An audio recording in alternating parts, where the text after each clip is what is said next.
Hey, what's going on? It's Bill Burr, and it's time for the Monday Morning Podcast for Monday.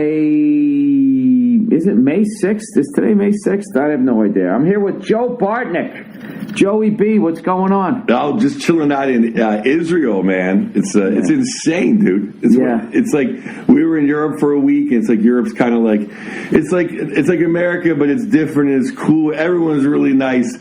And then, like, as we're landing, I see a guy watching videos of, like, bombs going off in anti-aircraft. And then, like, we landed. We're in Israel. It's like, dude, I'll let you explain it. We just had the most boss airport experience ever. Oh, yeah, when we landed here. First of all, thank God I don't watch the news because, as always, I guess things are a little, what do they call it? It's dicey. A little chippy. Yeah. Things are getting a little chippy here. Sticks are up. Yeah. Sticks are up. Sticks are up over here, so... Yeah, we got to the airport and, well, dude, I don't know. We're doing this. We're doing this like backwards. We were in fucking Amsterdam the night before and went to a bar and smoked a joint where they also served milkshakes. So I was sitting there like, I'm not big on fucking smoking weed. I don't even think I do it right. Or I don't even realize when I'm high or whatever. There's like, this is a body high. Like, this just gets you fucking right side high. I don't understand, like, dude, you were any high. Of that shit. You were so high, you ordered a strawberry milkshake, and then you thought it was vanilla, and then you debated it, and then you thought it was vanilla until about halfway down you go, no, it's really strawberry. Well, because it was so subtle. But the thing was white. It was the color of vanilla. The strawberry shake where I'm from is fucking red or pinkish. And I got the thing. And I was sipping it. You know what it was? It was like the frozen glob of it was where all the strawberry was. So when I got to the end, when you get to the sort of the glacier part of the milkshake, I was like, oh, this does have some strawberry in it. It literally didn't have a flake of red in it, though. No. You know what was funny? It was fucking everybody in there was smoking and was high. And then we all got up to the counter. We're like... We say to the lady there, like, did you charge us yet? And she's like, I don't know. She's like, trying to fucking figure it out. I'm like, this is no way to run a business. But the shows have been great. And, Joe, I gotta give you, like, I've never seen anybody fucking come over here. I've seen, a lot of American comics. I've talked to a lot of American comics. They're all like, are they going to get my stuff? What do I talk about? Any advice? And blah, blah, blah, blah, blah. I remember Verzi was like, going like, dude, I know I'm going to take a couple of bad ones, but I'm going to figure this out. And, he had to make adjustments. I had to make adjustments. You're the only guy you just came over here and you were Joe Bartnick. You walked on stage, fucking murdered in Iceland. And then right through the talk, just like this guy's, you're as confident over here. It took me 10 years to get where the hell you're at right now. So you've been fucking killing everywhere. Well, thank you. But basically, what else am I going to do, Bill? These are the jokes I got. I got to be confident with them. I know, but you didn't even doubt them. That's amazing. I think it's a great thing here. I think it's scarier to be in just like in a little club in Hollywood, or like or somewhere. I don't know. There's 3,000 people. Some of them are going to laugh. Hopefully, right? Your fans are the best, dude. How great were they really? I mean, it was really great shows. Yeah, you really loved Helsinki, man. That was your spot, huh? Helsinki, yeah. You know what's funny? Oslo looks like Pittsburgh, but it's funny when we're walking through and Barang, the booker, great dude, with super cigars, is like, or Shandy, his buddy, it works with him. Another great dude. He's like, this is the toughest part of Oslo. It looked like Beverly Hills. Yeah, it just seemed like there was a couple of drunks. It's weird, that Scandinavian language up there. When people do yell it, all of that shit all sounds like a Nazi guard to me. I'm like, fuck, it's starting again. But Helsinki was awesome. I went down to the dock, got up like 5 a.m. and walked in like a freezing rain. It really was awesome. I had a meat pie. I felt like Anthony Bourdain, like street food, talking to the dock workers. That was fun. Got to hang out late night in Stockholm with some friends, drink till like closed down Stockholm. That was great. Only rat I saw the whole time. And Swedish, literally a rat, not Marchand. No, Swedish women are tough. Walk right between her legs, like nothing. Just, oh look, there's a rat. I was going to say, like, yeah, almost walked into our hotel. It walked between them. I wouldn't have been able to handle that. Yeah, it was pretty tough, but fun. I tell you, I think Iceland was the craziest though. Iceland was nuts. There was no dogs. It scared the shit out of me. I'm like, there's no dogs. What do they do with the dogs? You know, I'm a dog. I've been petting like every dog in Europe. And last night we were we went to I was on the Baltic Sea or the Adriatic, whatever sea was freezing in Helsinki. Last night, perfect weather. We're in Israel, smoking the best stick ever. Where the fuck? I don't even know what that was. Baltic Sea's between Sweden and Finland, but I don't know what that body of water is. Let me look this up here. I think I got a map here. I was trying to figure out all of this shit. What the fuck did I just do? What in God's name just happened? Do you know somebody? I got Duff McKagan's going to be doing my podcast, which I can't believe. So they send me a link to his new fucking album. I swear, it just never works. It never fucking works. I swear, computers, they don't like me. Well, like last night, I always watch the hockey games. It's like, oh, okay, we're going to watch the hockey game. Didn't work. And you have to redo your password 30 times. The Wi-Fi goes nuts here. It's amazing Wi-Fi is everywhere. Oh, that is all the Baltic Sea. So it is all the Baltic Oh, we just circled the Baltic. Yeah, we circled the Baltic. You know what? We've been looking up seas because I was claiming the Mediterranean was the biggest, and I feel the greatest of all the seas. I like all the people. It's the Duke of the Seas. Yeah. Okay, Duke haters. I was like, you haven't seen a game in Carolina country. It was neat though. Like if you land, like say you fly into Pittsburgh, you'll see like Cleveland, New York, Washington D.C. Literally, when we landed in Tel Aviv, the cities were Beirut, Cairo, and Alexandria. I don't know if we were like high enough up. I think we were seeing when we were coming in. No, because let's see how there's Beirut. It was like dude, look at that on the map. You know how fucking far away. Yeah, but there's only so many cities they're gonna show. You know, if you're like far enough up, you see like Dallas when you're in the middle of the country. No, dude. You're talking about when I was taking the pictures when we were on final coming in. No. Well, yeah. Well, you know how like the computers they show you like on the screen on this computer. Okay. Yeah, I'm not saying I saw Lebanon. I thought that's what you were saying. No, I'm saying like they showed like approaching where you see like the screen. Yeah, that was driving people badass. crazy in this conversation. Coming in right over like the end of the most eastern part, obviously the Mediterranean Sea, and then just seeing that coast, and it's just like Jesus Christ when we're in Israel. So then we land right, and dude, the only other person I ever saw get this fucking. I saw Ben Affleck was on my flight one time, right? I got on the plane. He was already on the plane. And then when they got off, and I was sitting there going like, wow, this guy's just going to get off. This guy's like a huge star. He's going to get mobbed. He has no security person. And when he got off the plane, he just went right down with the bags where they bring if you had to check your carry-on because there was no more overhead space. He went down that way, and they just whisked him away to his amazing life. And when we got to Israel, they gave us the same treatment. I felt like an asshole. They walked us around, all those people standing in line. I thought somebody was going to say something or throw something at us. And it was hilarious. I saw this big, fat Jewish dude who I swear to God looked like Joe DeRosa. Like there was something about his eyes, and it was fucking hilarious. It was like Ellis Island that we skipped. Yeah. We went it wasn't even a security line. It was like a massive humanity that we just skipped. But I thought we were going right to the hotel. Like, we had to go back in the airport. We just skipped everybody by car. Yeah, we somehow went out onto the tarmac, got in a car, and drove to the front of the line of immigration. This guy just walked past everybody, handed all three of our passports, and they just stamped them, and we walked through. It was just like, what the fuck was that? It was the greatest thing ever. So, and then we met the promoter, and that's when I first learned that there was some shit going down over here. He goes, I was going to meet you here with the bulletproof vest and a helmet on. And I was like, oh, yeah. And then he just looked at me and goes, did you hear what's been going on over here? I was like, no. Because he goes, I'm sure you got a bunch of texts. I'm like, no. I don't watch the news, dude.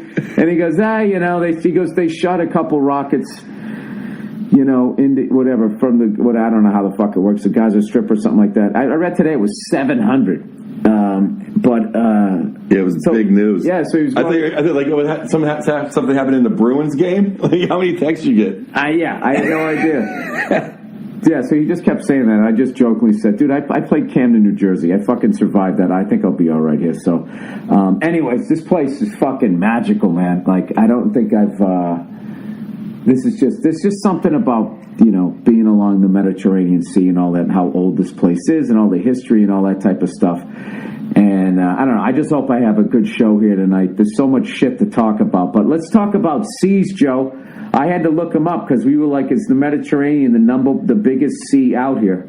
And being sports fans, there always has to be a ranking here. This is all body of water. Biggest ocean, Pacific, then Atlantic, then Indian, then the Arctic. Did we see the Arctic? Were we on the Arctic? No. Arctic was on the other side. Hey, let's look. We were really high up there. I didn't realize how high up. In Joe's world, high means far up north. Yeah, well, nobody lives higher than Santa Claus. There's the Norwegian Sea. There's a Greenland Sea, the Barents Sea. There's the Arctic Ocean, dude. We were nowhere near. Okay. I mean, for Americans, we were pretty close to it. Yeah, I didn't realize how high up those people are, though. Even compared to Britain, they're pretty high up. Even with, like, Iceland. All right, so anyways, here's the rankings of seas and oceans. Pacific Ocean, Atlantic Ocean, Indian Ocean, and then Arctic Ocean coming in fourth, like the NHL against basketball, football, and baseball. Is soccer keeping up in the battle of the oceans? Yeah, I have no idea. Coral Sea is number one. Arabian Sea, as far as size. The South China Sea, which I don't even know what the fuck that is. The Caribbean Sea, and then the Mediterranean Sea. So it ranks fifth. But number one in your heart. Number one in your heart. But number 6 in your program. Yeah, I mean, come on, dude. I mean, out of all the seas that you could live along, I mean, you're talking. Well, it has the hottest women. You go Italy, Greece, France, Spain. Dude, how good looking were the people on the flight over here to Israel? Jesus well, that's what I was saying. There wasn't like any 10s, but there was no 2s. It was just it was a Belichick team. It was all second round draft picks that wanted to prove themselves. It was the Vegas Golden Knights. Exactly. That's exactly what it was. a bunch of discarded. No, but the women here are just ridiculous. Of all the cities, everyone's like, Sweden had some hotties. Love Sweden. Finland was amazing. Norway, yeah. But these Israeli broads, they're like Wonder Woman. Yeah, and they know like that Israeli martial arts, which makes them even hotter. Absolutely. They talk shit in a bar, they can handle it. Well, it's like that chick it's like the waitress on the plane. How hot was she? And she was like 60 years old. Dude, she loved you, man. I'll tell you something about you, Joe. Fucking women love you the way they're repulsed by me. I don't know about that. I do know they come up to you, your energy, man. They just smile. You got them fucking smiling. They look at me, I fucking weird. Everybody, like, I have a defensive, standoffish vibe that I wish I didn't have. It's, I came into the world with orange hair, so I'm always looking for the other fucking shoe to drop. You came in, Joey B, looking like a fucking, I had sideburns when I was whatever, like 1 day old. I had sideburns in 1969, and all the nurses were laughing at me. And my dad would tell me, like, in the whatever the booth is, they keep babies. I forget the name. You have it, Joe. I always forget the fucking comic's name. One of my favorite jokes of all time, where he's like, some guys have it with women. I don't know what it is. I never had it, but whatever it is, I have the antidote, ladies and gentlemen. Anyway, let's talk a little bit of hockey here, Joe. My Boston Bruins. I've missed every second of the series being over here traveling, and my fucking NHL network feed not working. They're up there 1 game away from closing out the great team that Columbus has put together here with one of your favorite coaches out there, right? John Tortorella. The nicest thing I can say about Torts is he likes dogs. I know, you just can't stand that guy. Yeah, it's too much. But he's doing a great job right now. He's doing an absolutely fantastic job with Columbus, and you got to give it to Bobrovsky. That goaltender, and he's always a regular season guy. Playoffs couldn't stop a beach ball. Now he's stopping everything. Yeah, and I don't want a Game 7 with them. I want to. But I want to end this Game 6. I'm saying obvious shit here, but I really want to fucking. I just want to get past these guys because I kind of feel like if they get past us, they might win the cup. They've got that weird. They have that weird vibe. Or maybe I'm just still so stunned that they swept Tampa Bay, who just had their fucking way with us. The last 2 games that I watched with Tampa, I don't know. Like I've said a zillion times in the podcast. Tampa Bay just collapsed, though. You're actually going to run into a bigger buzzsaw of teams that believe in each other. As the Carolina Hurricanes are next. Yeah. If you're worried about Columbus karma, the storm surge is coming. Let me ask you this, dude. Is it a changing of the guard? Because all of a sudden it's like all these perennial, at the very least getting into the Western Conference or Eastern Conference Finals, everybody's gone. Pittsburgh, gone. Your Penguins gone. Capitals are gone. Tampa's gone. Winnipeg gone. Vegas Knights, I know they're not perennial, but like what they did last year, they're gone. The Kings is done. Blackhawks are out. It's like the league turned upside down. Well, a couple things happened. Some of the fat cats just had nothing to do from St. Patrick's Day on and lost their edge, and teams that had been playing hard. Look at teams like the Bluesers, Carolina, Columbus. They all had to win every game just to get in. Why do you got to call them the Bluesers? Because I've been doing a podcast for 7 years and it's something fun to talk about because they've never won. The Blues. I know. Here's my big gripe against the St. Louis Blues, actually, is they've never won anything and they have almost as many retired jerseys as the Montreal Canadiens. How many of these people can actually be heroes? The Plager brothers? I mean, they're the guy gave somebody to deal in a car. Now all of a sudden his number's retired? Come on. I can see Brett Hall. I can see Al McGinnis. Other than that, I mean, really? I mean, right? In my era. I understand what you're saying. But my thing is, like, they never won a cup. It's not like they haven't won a cup since. They've never won a cup. They've been in the league, basically, they came in the league the year after... No, they came in the same. Toronto Toronto won in '67. Then the next year was the expansion. They're the next 6. They came in with us in Philly. No, but so that was '67, '68. So Maple Leafs won '66, '67, and they've never won a fucking cup. I don't know. I don't hate them. I just like calling them the Bluesers. It's fun. They've never won, so they are the Blues, and they kind of get a pass because American. It's like they're like in St. Louis, where it's like nobody. They don't have like that anger, East Coast anger. They don't really have that hockey anger, that Patrick Division anger, that Adams Division anger. They were in the North. I will say, I mean, so in the media, like their GM this year has made some lucky moves. Usually, he's just like. I don't know. I always think their GM's kind of a tool, and they had Ken Hitchcock, who I hate, Captain Kangaroo. I mean, that guy. I love the fact it's Dallas and the Blues. There's 2 teams that fired Ken Hitchcock. I call him Captain Kangaroo. So I love the fact they're still in there. Now everyone's like, oh, my God, Bartnick's talking hockey, click. No, they're not. Okay. No, they're not. They're actually probably upset with me that I haven't fucking been talking it for the longest time. Once you have the... Well, dude, my brain, I don't know what's going on with my fucking brain. I just had something, yet again, something that I wanted to fucking say. You said something, reminded me of something, and it just goes away, Joe. Where does it go? Where does it go when you're old? In the last couple of years, there's things sometimes I just can't remember. Like, it takes me I forget them every time. Tracy Morgan. I love the guy. One of my favorite weeks ever working with him. There's like a sunspot in my head that I can never remember that. I have to say, hilarious guy, Sunday Night Live, 30 Rock to everyone. It's like I'm playing $20,000 pyramid every time I say his name. And I know it's Tracy. It's so funny. Or like a hockey player's name. Sometimes, I have 2 comics like that, and I'm not going to say their names because I love both of them, and I don't want to piss them off. Cry. But I just cannot.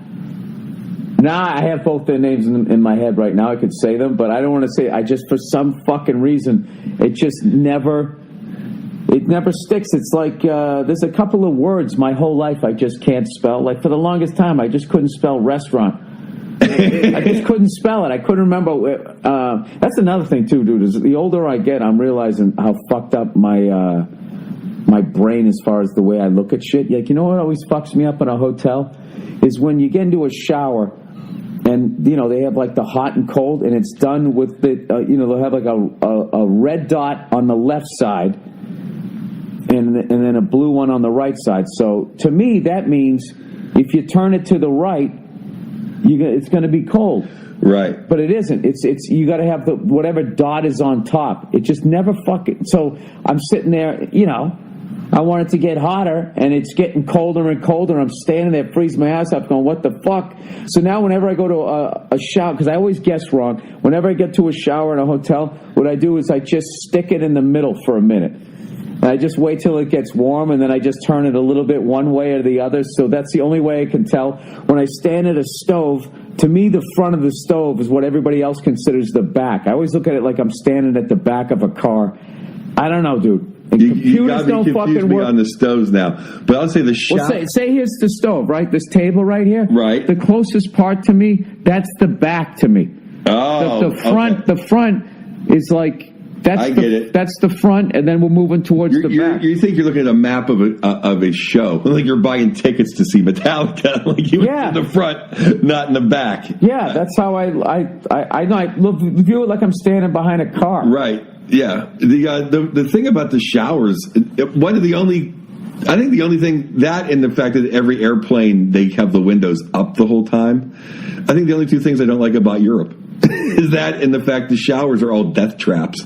Me and Clemson and Kenny, I've almost died about 4 times. But you guys, you're big guys. I haven't had a problem with the size of the showers. It's like glass doors that and you have to climb over a wall to get it. It's like you have to break into the shower. There's a glass door. And every maid, hey, I would do it if I was cleaning up after Ugly Americans. Every shower is one of those showers. It's like you can either have the rainstorm down or the handheld, clean out all your crevices. But they always put the crevice thing aimed directly where your face would be when you turn on the water. every time I laugh, it gets me every time. Dude, that's gotta be the fuck you from the Matrix. Yeah, that's what I'm saying. That's the best. Like you don't even know to turn it on. Yeah, but I have to be honest. I have no idea what that fucking handheld thing is for. Oh, I do, but it's a family show. It's for cleaning everything out. I mean, yeah, I don't know.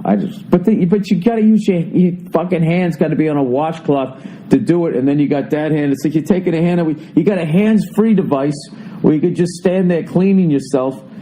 I always thought it was for women. I think it's if they wanted to pleasure themselves in the that the shower. Too. It has there's many ways to skin a cat. I'll tell you one thing though. The other thing, the only other thing I don't like about Europe is a lot of, and it's funny because I don't even drink soda anymore for 3 years, but I'm offended as an American. Is a lot of Pepsi countries. There's a lot of Pepsi countries on this tour. A lot of Pepsi countries. Not good. Come on, Trump. No, wait. Which ones were they? Iceland was a Pepsi country. The first 2 were Pepsi countries, and then we seemed like we got back. And then the regular cities. Copenhagen was a Pepsi country, but Copenhagen was the first time I smelled urine in the street. And I'm like, okay, I'm feeling a city now. Feeling a city. And I saw the rat, and Sweden was next. Helsinki and Oslo to me were the most like American cities. I'll tell you what though, I love what makes you feel at home: the smell of urine and rats. No, but I love the concrete, the trains, the train system. I love the subways. It was great. I just got up every morning and walked around. Here's what's funny, right? We've seen millions of people in the streets, big cities, right? Mm-hmm. Only one person that would be considered kind of a jerk. And that was an old guy in an airport that gave you a forearm shiver. Oh, my God. Little Iron Mike Sharp. And bumped into Kenny and shooed me away like get away. Yeah, there was this fucking guy. We were going through airport security, and I saw this guy. I'm over here. I'm missing my daughter and everything. I just see this guy just like lit up, this old guy with his granddaughter. I'm like, oh, that guy totally gets it. He gets life. He spoils that kid. And it was making me feel, seeing the joy that he had with his kid made me, feel a little less, fucking sad that I don't know why. That, just seeing like this, when you're missing your kid and you see somebody who looks like they suck at being a parent, it really just fucking ruins your day. But you actually see somebody with that kid, a kid, and you see that they're enjoying it. It makes you feel, I don't know. At least this guy's appreciating it, right? So all of a sudden, like, I'm going through the fucking security, and this fucking guy, like, right in my, like a cross-check, right in my base of my back, and he said something like, get out of the way, in his language, and I'm looking at him like, then I look behind me, there was nobody behind me, and I'm like, what the fuck was that? I'm looking at him, and it was this sweet old guy with his kid, and then I'm thinking, like, what the fuck was that about? And then I just kind of laughed because he was old, and I said, to Joe, I say to you, I go, that guy is that fucking old guy just gave me a little mini forearm shiver to the back, and then you go, oh yeah, he fucking shooed me away. He did the double hand, like, get out of here, get out of the way. And then we tell it to Club Soda Kenny, and Kenny goes, yeah, he pushed me too. So I think he didn't like Americans. That's the only way I can think about it, because there's one thing of being an asshole, but dude, you and Club Soda Kenny are like, you're like the fucking, I don't know, you're both like 6'3", 6'4", you're fucking... meatheads. Yeah. Not in the meathead sense of like we lift weights, but in the meathead sense that we're just big and in the way. No, I would say meatheads. Okay. No, and I mean, we don't look like the Barbarians though. Remember those guys in 80s movies? No, dude, I'm fucking with you. No, I know, but we do just stand in the way though. We are big to get around. Well, I've been doing so well with my anger, and I got to be honest with you, that fucking... You were almost triggered. It almost triggered you. That set me off where I was just like, am I really looking for this guy right now to bump back into him? An old guy? Like, let it go, Bill. Like, they always see the retaliatory penalty as well. I know. 2 minutes. Brad Marchand, he got in your head. He got in your head at the airport. But think of all the airports we've been in. Joe, I've never been a goal scorer. My team can handle me in the box. You know that me fighting an old guy is not going to hurt the whole team. You have a lot of PMs in your career. You have a lot of PIMs. Oh yeah, I'm not going to say who, but somebody else told us the fucking story about I don't know, some buddy of his, I'm going to make this real vague, a buddy of his that was going through some shit with his wife. His wife was drinking, and then she got hammered and tried to hit him, swung and missed, and did a face plant on the sidewalk and fucked herself up, and then said, I can't believe you just did that to me, and was threatening to do the old domestic violence they do. And the level that fucking set me off, I actually learned something about myself about that, and I kind of figured out where that came from. I grew up with a couple of relatives that did not have good relationships, and whatever their experience was, subconsciously they put it on me, and I think I just took that in of like, oh, women fuck you over. You get involved with them, and then the other shoe drops and they fuck you. I'm telling you, Joe, it's like I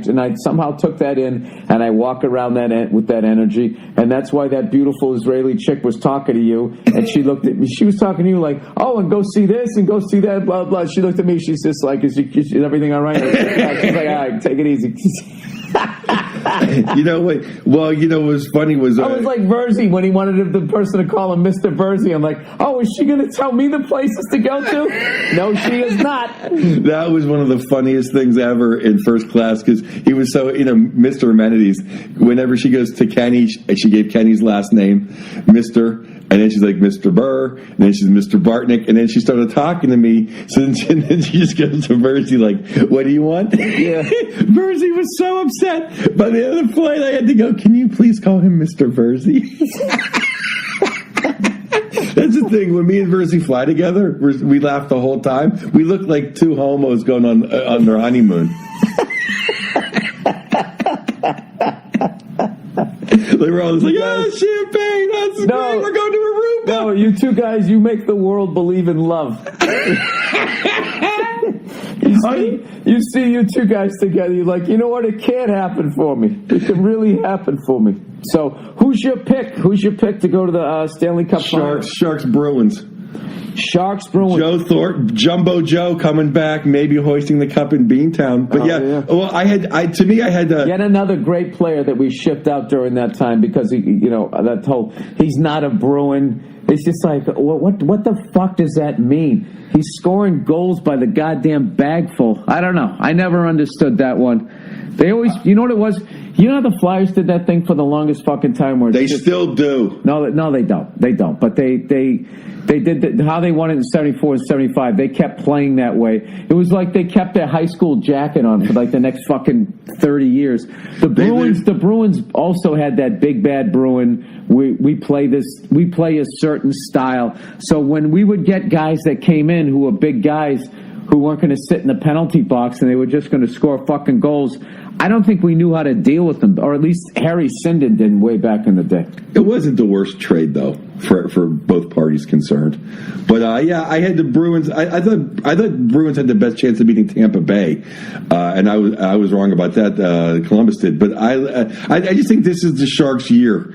I think they all know that they have the right blend of youth, and they got Carlson on the blue line now. I mean, they can control 45 minutes with two defensemen between Burr. Yeah, but what about the Boston Slam? You won the Super Bowl and the World Series. I'm rooting for the Boston Slam just because of all the people that just hate Boston. I think jealousy and envy is just the worst thing on earth. When people are jealous people or envious people, it's sickening. So, I was jealous and envious the way that woman was talking to you and the way she blew by me. So I hope you didn't look across the aisle. What was so funny was I tell you, you have to tell the story. We have to tell the story of the family orgy. Family pool at the Holiday Inn and then at the hotel. How it went oh, my God. Where were we? We were in Amsterdam. That was Amsterdam? They had this great gym downstairs, spiral staircase down, and they had this pool at the spa. And I finally remembered to bring my bathing suit and my swimming goggles. I've been swimming laps every city I've been going to. Thank God. We look like Thornton Mellon. Yeah. They stayed in sand with a towel. You're swimming in the pool. Talking about what's going on in your life. Like, it's okay, Bill. Get a couple more laps in. We'll go steam. So we go into the fucking the steam room, right? And I'm thinking, there's a men's one and a woman's one or whatever. And I forgot how close to Germany we were. Well, dude, I'm telling you, they were fucking butt-ass naked. We got there, and it was like a co-ed one. So we get in there, and we fucking walk in, and I look into, like, the sauna. And, dude, it looked like the Partridge Family. There was, like, an entire family in there. There was, like, men, women, kids, all different ages. And, like, just I looked for 2 seconds, and I was saw a lot of skin, and I just started laughing, and I turned around, and I walked out. I had to regroup and be like, I'm not fucking going in there. So then I saw the steam room. So we went in there, and we got in there, and they had that thing turned on to about like 72 degrees or something. It wasn't even hot enough. It was not as hot as your grandmother's house. Yeah, dude, it was fucking horrific. And then you told me, I said, dude, I couldn't look into that sauna room. And you were like, yeah, there's a couple of women in there with their beavers out. And I was just like, I'm not fucking going in there. I'm not. I fucking refuse to do that. So then those little Italian kids came in. It was like growing up Gotti. There was Italian kids in there spraying everyone with hoses or just spraying each other in the steam thing. Yeah. Yeah. It was funny how you said it though. It was like we went from like the Holiday Inn in Cincinnati family pool to like we joined a cult in Germany. Oh yeah, yeah. We went open that door. Yeah, like the pool. Then the pool there was a bunch of kids in it. There was this amazing pool, and we were spoiled because there's been nothing but like lap pools for adults. And we got there. It was like the fucking way back. Like we were staying at a Howard Johnson's. It's fucking I don't know, that one they used to have. We used to drive down the Cape when I was a kid. But anyway, so I ended up going upstairs and I just fucking worked out instead. But dude, I gotta tell you right now, that fucking bullshit where you go into a sauna and there's men and women there and everybody is fucking naked. It's like, dude, go join a cult. Go fucking go to one of those. I don't understand how it's like we're in a regular part of town and all of a sudden I go to like a nudist beach. That's for like a specific kind of fucking person. There was one in San Francisco. It's hilarious, Baker Beach. So I was screwing around. So I'm like, I'm going to show up and mess with my girlfriend who's now my wife and be naked, So me and my buddy Captain kept his clothes on. We're walking down, and all of a sudden, it's like she's with a bunch of people we work with. It was so embarrassing. No. Yeah. Yeah, I don't. But in those days, I was known to be naked way more because I drank a lot more. Well, not a lot more, but more. Yeah, it was just there was no reason for the women to just be like spread eagle. It was like they could have just sat there nicely, like with their robes on, like I did. Yeah, I don't. There was no. Yeah, but then you go in there, and then there's like this pressure because they're naked. If you don't get naked, then you're a fucking weirdo. And it's like, no, I'm the sane one here. Yeah, no, I kept it together. I don't know. Maybe it's my fucking Uptight Catholic upbringing. Let me read a little bit of advertising here. All right. Policy Genius. It's spring, exclamation point. The time of year when seeds grow into flowers. Oh, does that still actually happen? I thought corporations owned all the fucking seeds. And you grow up financially, at least. Your family needs protection if something happens to you, and that means you need life insurance. This is the Dave Semenko of fucking, they're going to protect you here. Thankfully, Policy Genius makes it easy to get that financial security without the growing pains. Policy Genius is the easy way to buy life insurance online. In just 2 minutes, you can compare quotes from top insurers to find your best price. Once you apply, the Policy Genius team will handle the paperwork and red tape. No commissions, no hidden fees, just financial protection and peace of mind, no strings attached. And Policy Genius doesn't just simplify life insurance, they also make it easy to compare and buy home insurance, auto insurance, and disability insurance. So, next time you stop to smell the roses, pull out your phone and head to PolicyGenius.com. Policy Genius. Spring is here. Kick it off by nipping life insurance in the bud. It is the bud. B-U-D. Do you have insurance? Life, I got all that shit. I got nothing. I got all that shit. I have car insurance. You got car insurance. Well, you got something. Yeah. Well, I guess I got car insurance, yeah.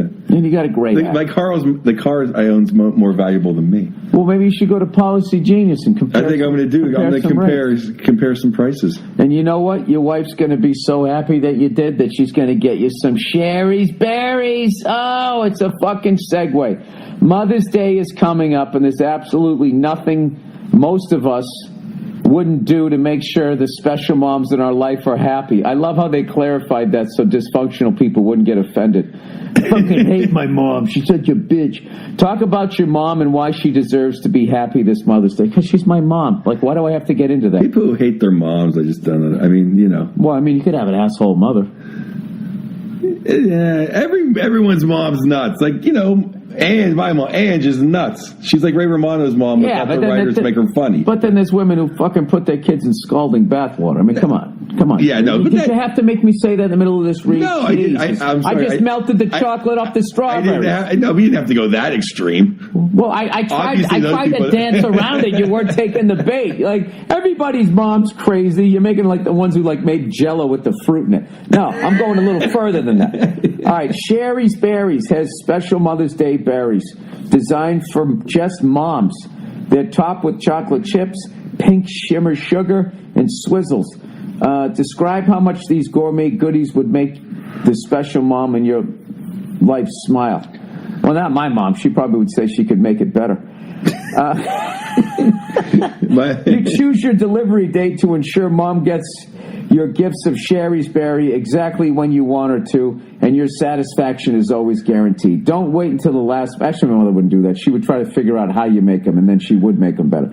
Don't wait until the last minute on this one. Visit berries.com today to order freshly dipped strawberries starting at $19.99 for the moms in your life. To make mom really happy, you can double the berries for just $10 more. Mother's Day is Sunday, May 12th, so visit berries.com. That's BERRIES.com. Click on the microphone in the upper right-hand corner and enter my code Burr. That's berries.com. Click the microphone code Burr. Sherry's Berries do kick ass. They do kick. I got to say, and for the record, my mom, she's like fun, kind of crazy. Oh, yeah. She's roll your eye crazy. She's one of those. My mom is actually totally sane. My mother is a saint. Yeah. I've always told her your mom's mellow. Yeah, she is in the HOV lane. She's in the express lane to go to heaven. Stamps.com. Me, I'm in the breakdown lane. All right.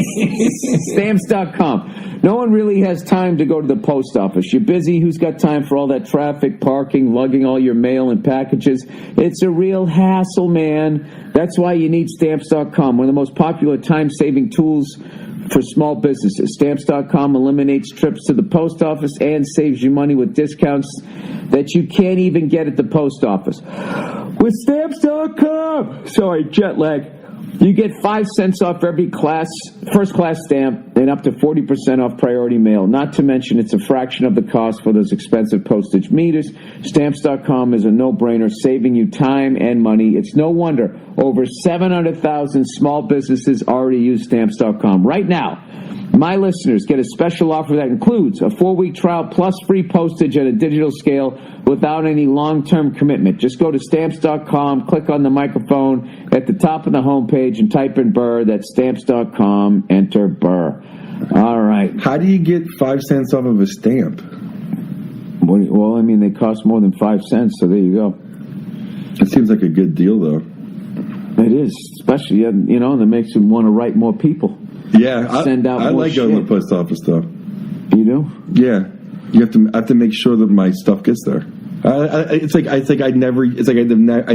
only once in my life I put a check into an ATM. I like seeing somebody's face. Oh yeah, you're one of those guys. Well, that's good. I mean, it kind of kills the copy I just read, but that's No. I'm not saying that. I've said it's a great deal.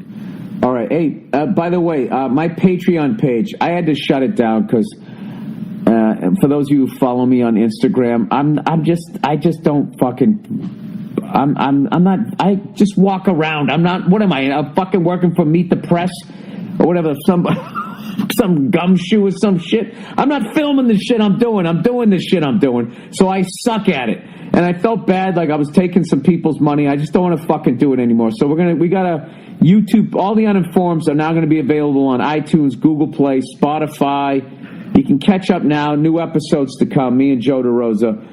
I apologize to people that subscribe to my page. I started off fast. I had a couple of helicopter videos, and I just never think to do that. I saw a fucking JetBlue plane that people thought they were going to crash, and people had the presence of mind during possibly the end of their life. I love that. Started filming like their phones were going to survive. You fucking drop your phone off a goddamn table with no fucking case. The screen shatters. You're going to survive you're going to die, but there's going to be a plane crash, and your fucking phone's going to have the video. Yeah, no, Patreon just seems like way too much work to keep up the content. I don't know what to pay for. I mean, I'm not saying. I'm saying what to do one myself. We were going to do one for Puck Off. It's like when someone gets a free T-shirt, what else is there? I'm not going to walk around. Then if I put my morning skates on there, then it's like then people who just want to see it for free. I just like giving. I like giving back. Hey, you're a man of the people. Do you think that if this is a part of it that's comforting? When you're in a near-death experience to film it, because now it feels like you're so excited about the content you're going to have for your Instagram that it takes you out of the fact that you could that you're not going to be around to upload it, that you're going to be immortal. Everybody's going to be like, epic guy films his own death. I don't know. Joe, I'm just trying to relate to the youth here. Let me read some of these. I'm sorry. There's a couple here, Joe, that I'm going to start with this one because this is the one. Oh, this is mail time. This is mail time. I want to say one thing that I thought was interesting, if you don't mind. I thought it was funny. No, you can chime in whenever you want. No, because I said, hey, because I didn't know if we were going to be in Africa. I didn't know if Israel's like considered Africa. Then I would knock off 5 continents I've been to. No, it's Asia. Right. So they told me that it's Asia, but they pretend that they're in Europe. You were saying they identify. Yeah, so I was saying, so they're like transgender in the sense that even though they are Asian, they identify as Europeans. Yeah, that gets into all that race shit, like white people. I don't know. It's weird. It's weird. It's almost like how real estate, they do that and they try to act like, Yeah, if it really is Harlem, but they call it something else. Yeah, because they don't want to scare white people or whatever. Right. It's like Asia's the shit. Okay, well, one of the greatest things I ever did was that time when I did that Singapore, Hong Kong, Mumbai. They're great fucking people. So if you're in Asia, I don't know why the fuck you wouldn't want to say that you're Asian. That's weird to me. All right, resident Scientologist. Hey, Billy Orange Balls. See the lack of respect I get here? Been a big fan for years. Loved all your specials. Listened to your podcast. But I grew up a Scientologist. I know. Dude, I mean, it's really Scientology. How do you do that? I thought they were gay. Who? Scientologists. They have kids? You thought Scientologists were gay? I think it's like the closet. Where, I mean, I know Travolta has kids, but other than that, like, I mean, well, it's not everybody. I don't know. I think it was just like this cult. Well, this is the thing. Christianity is a cult. All religions are. Yeah. Well, what happens is you get big enough that then you're not a cult. You're just considered a religion. So I think like that's what Scientology is working towards, is getting rid of their cult status. It's just like us as comics. They're working their way, except they're going up. You know, I would say Scientology right now, they're selling out improvs, and they want to become a theater act. Like you know, Christianity, I feel like Catholicism used to be an arena act, and now they're back down to theaters after they got cut fucking all those kids. I don't know. Catholicism is they're big, dude. No, dude, it's dying in our country, and so now they're going down to South America. Watch out, everybody in South America. Don't buy into it. No, I mean, I know that I didn't know you could grow. I mean, really, there's like families that just were a Scientologist family. I think just with adults joined. That's all. I guess. No, but at this point, if both your parents are Scientologists, then you're okay. They've been around long enough. I'm sorry. I don't know. It's not just ignorance. It's not just gay people that joined a week ago. It's not just guys that that like wanted to move up in Hollywood. It's not right. No, what it is you have a very Hollywood LA experience with it. So there was a lot of that. It seemed like in Hollywood, it's like if I wasn't gay and I don't want to do rehab, then I'll become a Scientologist. It's gonna be the next level of how to sneak in the back door of how to get a career going. Yeah. I don't know. Whatever. I look at all religions as the same. Where if it works for you, God bless you, but I think it's all bullshit. Me too. I look at the same exact way. All right. Growing up as a Scientologist, I was looked at weird, yelled at in the streets, brainwashed, you name it. Brainwashed as we sit there talking about all of our fucking shit. Heard everything. I never understood it. What the fuck? Why though? Then one day it happened. I looked at myself in the mirror. I had a huge piece of lettuce in my teeth. All those years, embarrassing. That's what he's saying metaphorically. Every comedian who brings up Scientology in their jokes, including you, says how crazy we are. I never said you guys were crazy. I compared you. I said you were as crazy as my religion. I thought I showed respect when I said you were nuts, right? I don't know. I'm trying to make myself the hero. And how crazy religion is. But I don't believe that that's what you guys think. Because if you actually thought we believed in the aliens coming down and the spaceships and the mind reading. I never said mind reading. How did they know he was a Scientologist? Is he wearing like a Battlefield Earth T-shirt? How did they know he was a Scientologist? He probably told them. Wait a minute. Whoa. Because if you actually thought we believed in the aliens coming down and the spaceships and the mind reading, you'd all be on fucking board, every one of you. No, I wouldn't.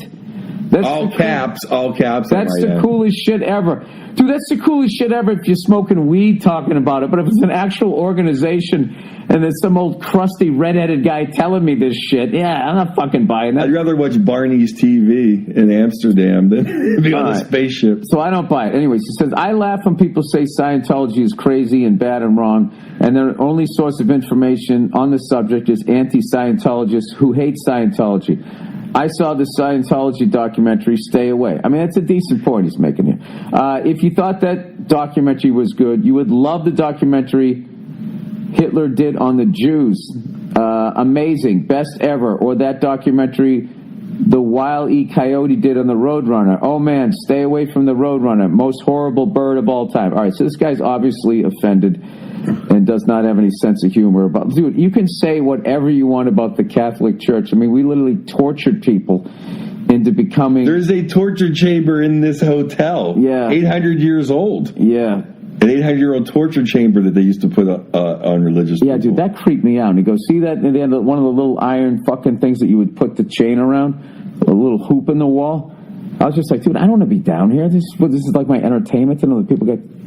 And it was part of the crusade, and they were fucking torturing people. Dude, this is the thing. You can say whatever you fucking want about my religion. That I'm not saying that there isn't something after this and spirituality and all that shit, but religion is a fucking business, and I believe that with mine. I don't know enough about yours, and just out of respect that your religion is your religion, I'm not going to say anything about it. But like, it's pretty much, I don't know. If it works for you, God bless you. It's all organized crime. All right. Most people who are nervous or put off by Scientology have never read any Scientology books. I dub these people pussy-ass bitches, scared little men. Well, I mean, you're sounding like a crazy person. Why do I want to read a book? Now you just sound dumb, Joe. About Scientology, though. It's like, I have other things to do with my life. It's like, why would I want to do that? I will say this. One time, somebody recommended an acting class, and it was the weirdest fucking thing I had ever been in. All right, dude, you know what? Now I'm going to tell this fucking story, because now you're going a little too hard here, because I'm going to tell you this. Somebody, like, a long time ago, we're talking Bill Burr with fucking full head of hair, long time ago, said to me, hey, because I was looking to take an acting class because I didn't have an acting gig or anything like that. I was out in L.A. It's what you do. I need to get on TV for whatever dumb reason, right? So this person recommended this acting class. So I go in, acting class, it's pretty packed too, right? So, and there's a guy teaching it. He's famous. All right? I'll tell you after the podcast who it was. So I'm like, wow, was it Travolta blink twice? Huh? If it was Travolta blink twice. No. Okay.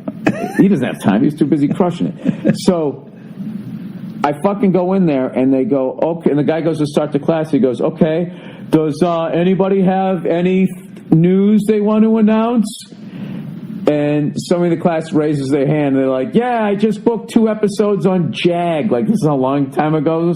Dude, and when I tell you the whole class, like, you would have thought somebody just fucking hit a 3-pointer to win an NBA championship. They all just go like, whoa, like fucking crazy. And I was just like, dude, what the fuck? 3 other people announced, oh, I got something on Friends or fucking Everybody Loves Raymond, screaming like that. So then they go, all right, ladies and gentlemen, we have a couple of people auditing the class today. They go, he's a stand-up comedian, please welcome Bill Burr. Dude, and they cheered that loud again. Like, my face turned red. It was like fucking crazy. And I'm like, what the fuck? So during the break of the class, I go in to meet them, to talk to them. I'm auditing the class is what they call it. You check it out. And the guy's just going like, we have our own security. We have our own, everything was our own, blah, blah. And I jokingly said, Jesus Christ, I feel like I'm joining a cult. And he sort of looked at me. I was like, what the, so whatever. So I end up, and I talked to the guy during the break, the famous dude. And he's just looking at me and goes, was that a little much? In the beginning, was it a little much? And I was looking at him, I was like, it was pretty intense, dude. So I ended up leaving, and I told the story to somebody. They were laughing. They go, where did you go? And I told them, and they go, Bill, that's Scientology. I go, get the fuck out of here. And then these fucking creeps for like a week kept calling me. It's like you took dude, it was freaking me out. Like they were stalking me. It was supposed to be an acting class, and these fucking guys wouldn't leave me alone. I finally had to get like firm with them and be like, dude, I'm not going back. And the guy goes, we lost you?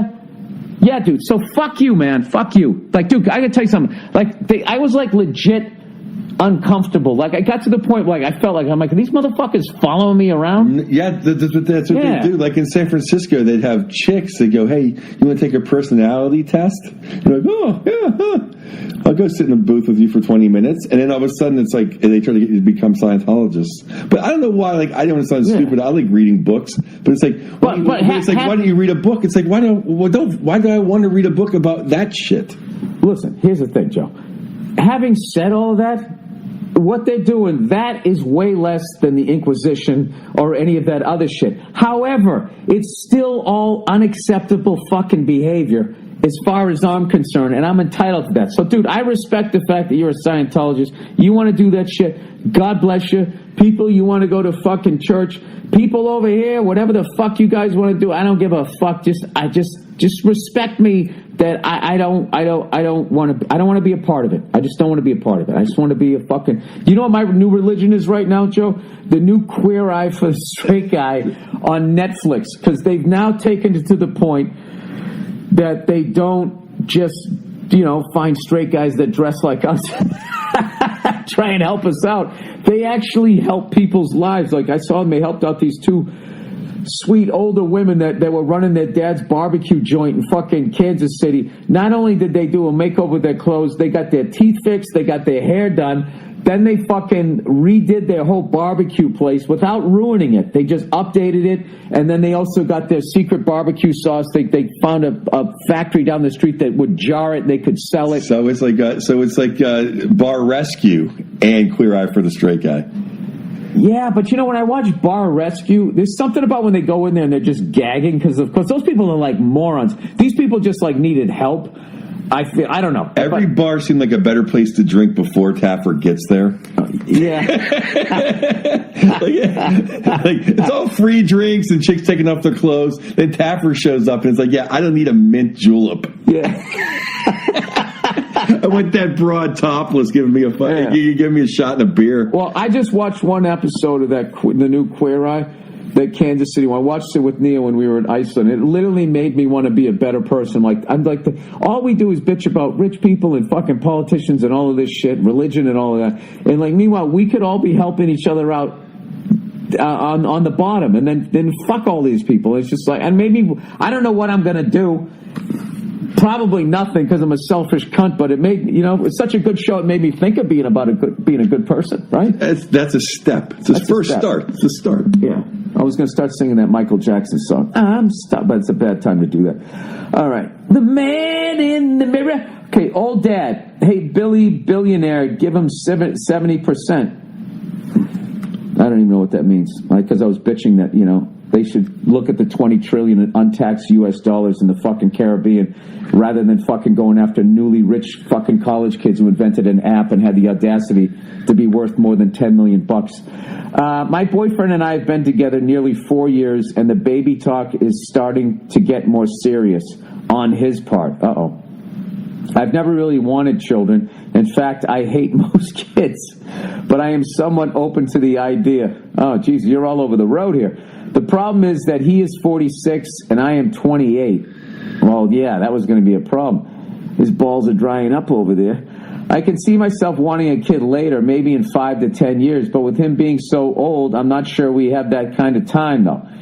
You talk about being an old dad all the time in the podcast, and while it's funny, I can see where it's also terrifying. Yeah, am I going to die before I get this bird flying here? By the way, good on you for getting fit and healthy. We started going to the gym and eating healthy a few years ago. Our only problem is a little weekend binge drinking. He also hits the Adderall hard at those times. Oh, boy. Obviously, that panics me when considering having children. Other than that, we make a swell team. We split bills, travel, and have individual hobbies. Somehow the age difference hasn't been a problem except with the baby talk. Should I pull back on the fear and go for it? Try to wait until I feel ready, which could be never. Tell them to adopt another dog. Thanks in advance. And if they try to take 70%, fight them to the death. Cheers, Bill. All right. My opinion on this. You don't want to hear my opinion. All right, let's hear yours. Don't have a kid. You're going to ruin your life. If he needs a kid, he can find somebody else. You're 28. You got another 10 years. You love travel. You love this. You love that. It changes everything. If you're not ready to have a kid, do not bring a kid into this world. Yeah. I look at it like if you love this guy, I don't know. I've seen nothing. It's been nothing but positive having a kid for myself. I'm not saying you're not saying it's not positive. But if you're not on the same page, that's kind of a big thing. And that guy doesn't have a lot of time. I don't know. I guess Tony Randall and Mick Jagger had one in their 70s. So, I mean, not together. I mean, I love my daughter and everything, but your life changes. And it seems to me that you're still young. Yeah. And you're traveling and you're doing this and you're doing that. And it's like that ends. But I also look at 28's a great age to have a fucking kid. I mean, that's kid fucking graduates college right around the time you're 50. Then you're going to get to be a grandmother or a grandfather. You get to see that. You get to fucking give people forearm shivers and they don't do anything in the fucking airport. There's like any big decisions. There's there's ups and downs to it. Just get a kid the old-fashioned way. Fuck around. If you get pregnant, it's a miracle. If you don't, you don't. All right. Worst advice ever. I have some advice. Don't listen to either one of us. All right, need some advice, buddy. Billy Baldness. I love your podcast and every special. Blah, blah, blah. Thank you. But ass kissing aside, I'm in some shit. So I've been dating this girl for almost 2 years now, and everything has been great up until about 4 months ago. She is non-binary. What does that mean? That's above my pay grade. Hang on a second. I got to look that up. That's one of them codes for like gay but not gay or whatever. Yeah, that's one of those ones. It's like dresses up differently but means to be somebody else. But all right, that went to genderqueer Wikipedia.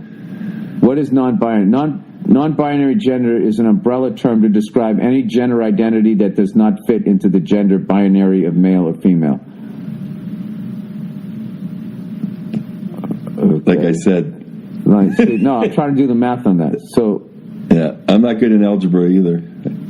Wait.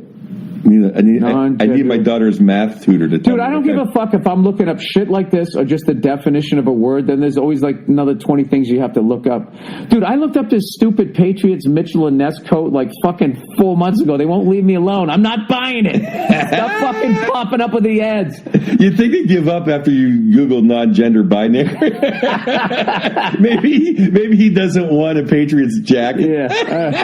All right. That's a good way to get them off your trail. Non-binary gender is an umbrella term describing identity that does not fit into any gender binary of male and female. Non-binary gender, also sometimes referred to as genderqueer. People may, for example, now I don't understand genderqueer. I thought queer was offensive, but if it's part of a bigger word, it isn't. For example, identifying as having no gender, fall on a gender spectrum somewhere between male and female, or identify. Oh, okay, all right. I think I get that now. That just means like people look at you to look at you naked. You're a dude, but you don't feel like a dude, right? Oh Lord. I know we could never sound dumber right now. Let's just plow ahead. All right. All right. So she's non-binary, so she has no real sexual preference, and she's had a female friend that she dated in high school. Does that mean? Why did he just say she's cool?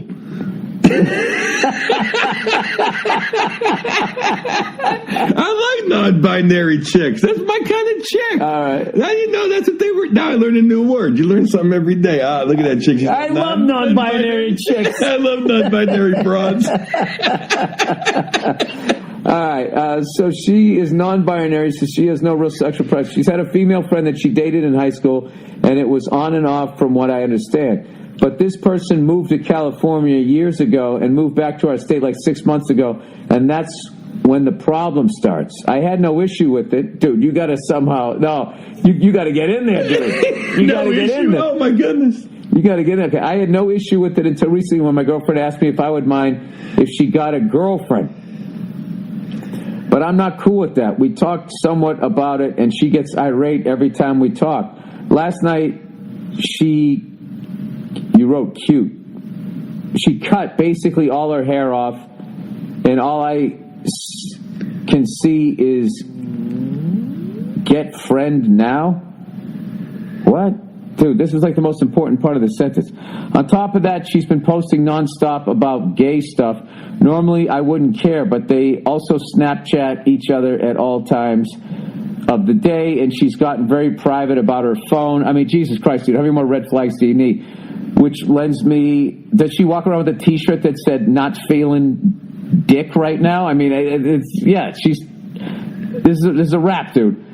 Which leads me to believe some shit is going down. She says she doesn't want to leave me, but also won't budge with my request on them taking less on changing platforms. Listen, dude, what's going on here is because she doesn't identify, is she's kind of leapfrogging over with political correctness that she's going to go fucking have sex with somebody else when is she in a committed relationship? If you have an open relationship, then I guess you'd have to roll with this. But if you guys are in a committed relationship, if she goes out and gets with a guy or a woman, that's not cool. Like, dude, you got to, like, I would get out of this. She invited him in, though.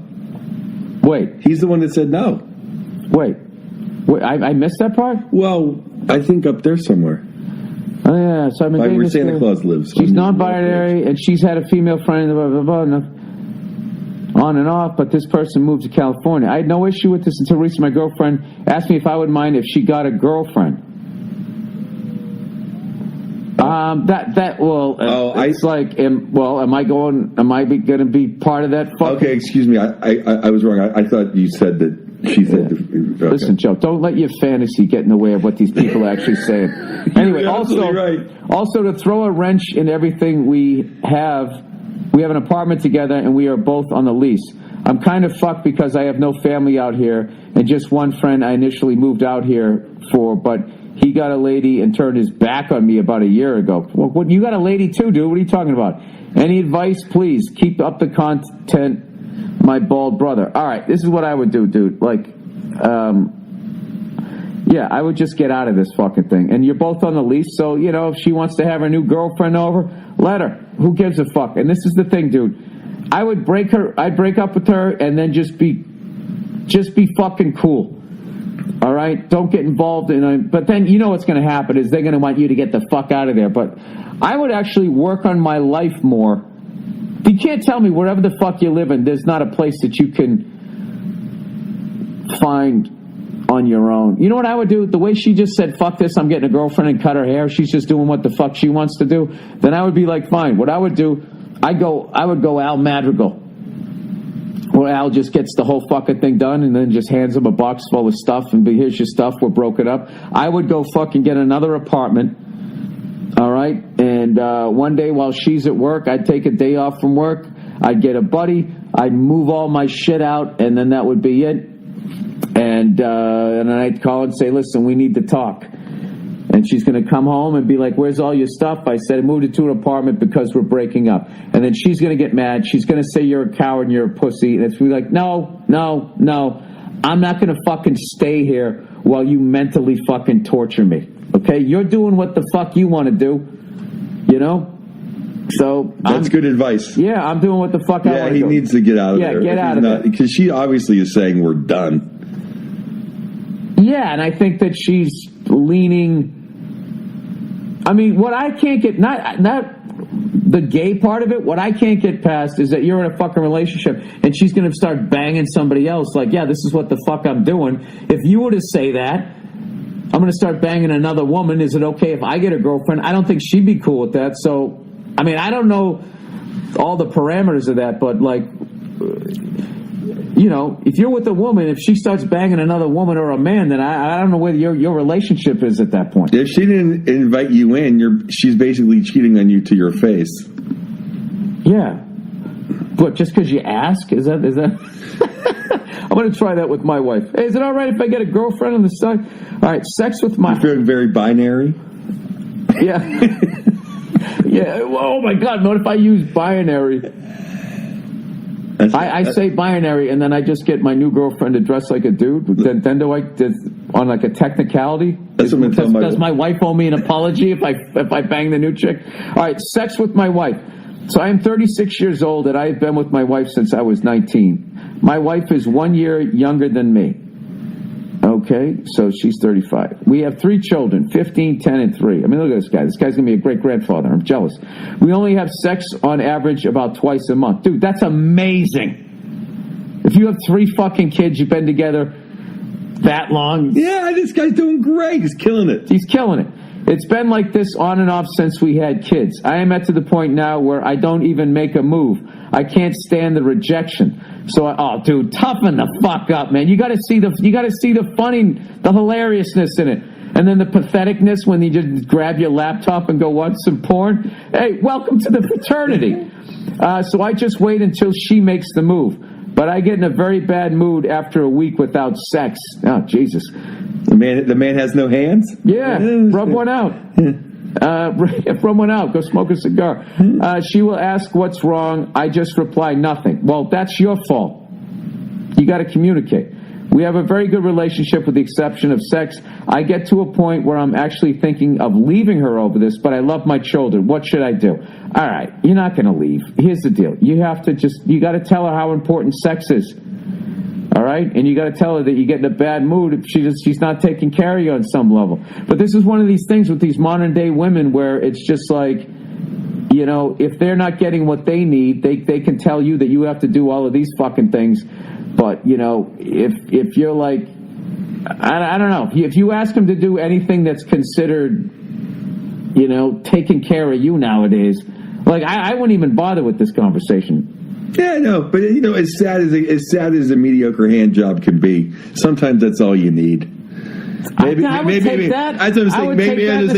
Maybe you know, she doesn't have to be this full on extravagance. Maybe once or twice more a month she could pop in the quick 10-minute handy. You know, I can't tell you though. You can't try to get her motor running though. Yeah, but you know, sometimes women just want. Okay, it's like, you know, it's like another chore. It's like, boom, I'll jerk you off and go do something else. It's like sometimes you just need that other hand. No, it's I gotta be honest. Like, it really is fucking ridiculous. Like the amount of complaining women do, the way a husband is treated, dude. Like I always say, like when you first meet your wife, you're like the starting quarterback on the team, and by the time you get fucking married, you get treated like you're on the taxi squad. Like you never even won a championship ever. Well, that's exactly right. Before you have a kid, like you're Duke, you're the number 1 seed. Now my dog is like a 7 seed. Now my dog's like Wichita State. I'm in the NIT, dude. And listen, I get the kid comes first. I don't have a problem with that. But what I'm talking about is like the way somewhere along the line you just start looking at yourself like, when did I become the PA of this family? Like that's what. Hey, Bill, go grab us some coffees. You know, I don't fucking you know, that's one of the. I got to be honest with you, dude. All this bitch moaning and complaining that all these women are doing, specifically white women, which is just inherently hilarious. I really just like. I don't even know where to fucking begin on this one, because every fucking guy that I talk to who's married is really in the same situation, and I think it's why guys are so funny. It's because our situation is funny. It's like your status versus their complaining. You would think that they were living the way that we're living. It doesn't even. It's like you're living in like this alternate universe. Like sometimes you want to be like, wait, you're complaining? You're tired? Like I don't know. I got to say, I'm a terrible husband, but my wife doesn't really complain. My wife is not a complainer. She's really not a complainer. Oh Jesus! Well, there you go. Then. But you're a much better husband than me. So I'm sure my wife has her complaints. No, I'm not even saying that my wife. You know what I'm talking? I'm not talking about my wife complaining. I'm talking about all this fucking complaining that is going on with women right now, and it's just like when they get fucking married, for the most fucking, it's like. I'm trying to think of a guy that I know who's actually even remotely running his household. I just don't see it. It's like what they want, and if they don't get what they want, then you're gonna have to deal with their emotions for 3 days. So you just like subconsciously you just start giving into it, okay? Which is how the thing works, which is fine. So I don't understand what all the fucking complaining is about. But evidently, because they only got the right to vote 100 years ago, their lives are fucking horrific.